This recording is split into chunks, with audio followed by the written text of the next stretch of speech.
যদি সমস্যা হতো তাহলে তো ওই সময় চলে আসতেন, সরেন নাই তো, তাদের সাথেই ছিলেন।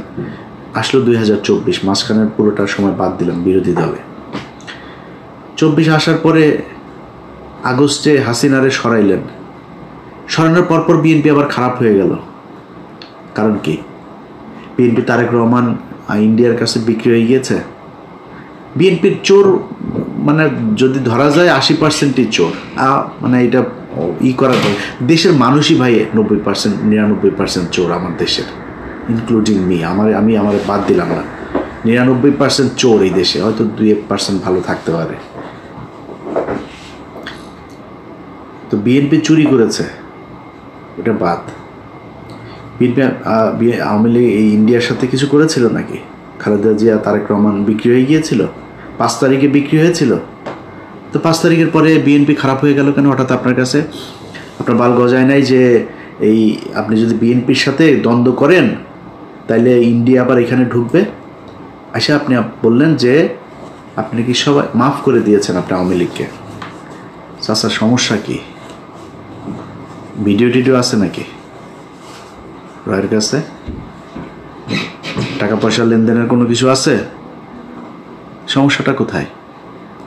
আপনি এসে বললেন মাফ করে দিলাম, তো আপনার কথা হওয়ার কথা না। আরে ভাই, গত 15 বছর এই দেশটা ইন্ডিয়ার কাছে বিক্রি করে দিয়েছিল। আপনি সেই দেশের স্বাধীন হবার পরে আপনি তাদেরকে মাফ করে দিয়া তারপরে তাদেরকে নিয়ে থাকতে চান, কারণ কি? সমস্যাটা কি?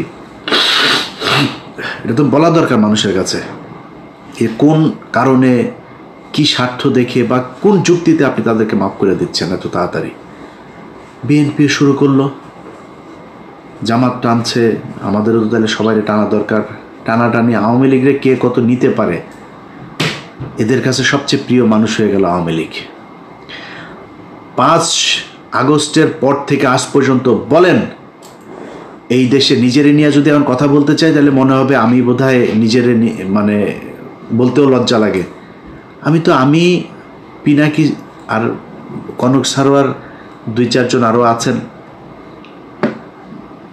এদের বাইরে আর কারোর তো আমি দেখি না যারা কিনা ইন্ডিয়ার ব্যাপারে একদম জিরো টলারেন্স নিয়ে তারপরে কোনো কথা বলছে বা কোনো কাজ করছে, কাউরে দেখি না। তো আপনি এদের কাছে নির্যাতিত হইলেন, এতটা দিন ধরে নির্যাতিত হইলেন, এদের ব্যাপারে আপনার কোনো সমস্যা নাই, কোনো অভিযোগ নাই।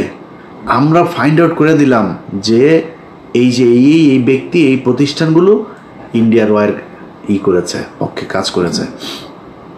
আপনি তাদেরকে নিয়ে বসায় স্টেজে বসায় তারপরে বক্তব্য শোনাবেন। পিছনে দেখি ওই যে শফিকুল ইসলাম মাসুদ চোখ বন্ধ করে মনে হয় বিশাল ধ্যানে আছে, মানে ওর বাপ ওই সন্তোষ শর্মা বক্তব্য দেয়, ওর বাপের বক্তব্য শোনা মধুর মানে স্টেজে দাঁড়ায় রয়েছে, পিছনে বডিগার্ডের মতো, সোহরাওয়ার্দীর বডিগার্ড শেখ মুজিবের মতো ওইভাবে দাঁড়ায় আছে। এটা এই জন্য এই 15 বছর এই জন্য মানুষ জীবন দিয়েছে।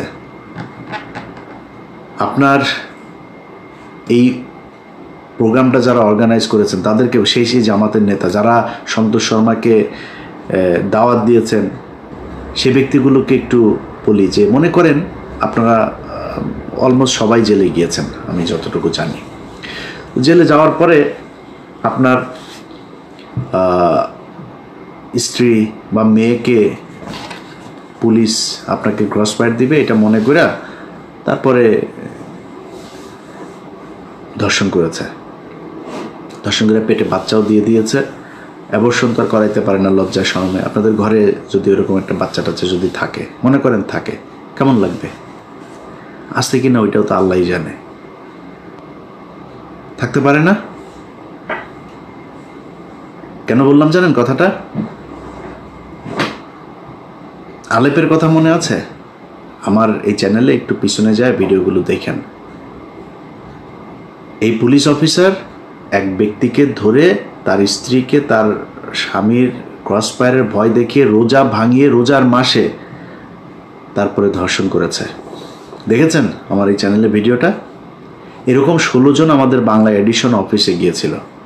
তো বাংলা এডিশনের কাছে যারা গিয়েছে ওরা তথ্য দিতে চায়, নাম টাম বলার পারমিশন দিচ্ছেন। তা বললাম নাম টাম কিছু যদি না বলি, কোনো পুলিশের নাম বলতে দেবেন না, ওরা লজ্জায় কারণে বলতে চায় না। তো এখন ওই ব্যক্তি শুধু আমাদের কাছে বক্তব্য দিয়েছিল, কারণ ওর স্ত্রী মারা গিয়েছে। এগুলো নিয়েই দ্বন্দ্ব, সাংসারিক দ্বন্দ্ব টন্দ্ব, তারপরে আবার উনি গর্ভবতী ছিল, এইসব সমস্যা টমস্যা মিলে হঠাৎ করে মারা গিয়েছে।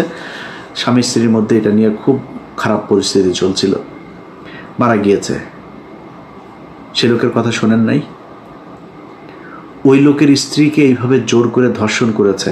আমরা তো জানি না আরও কত মানুষের স্ত্রীকে এইভাবে ধর্ষণ করেছে যারা আমাদের কাছ পর্যন্ত পৌঁছাইতে পারেনি। আপনি মাফ করে দেওয়ার কে? তাদের কাছে জিজ্ঞেস করেছেন?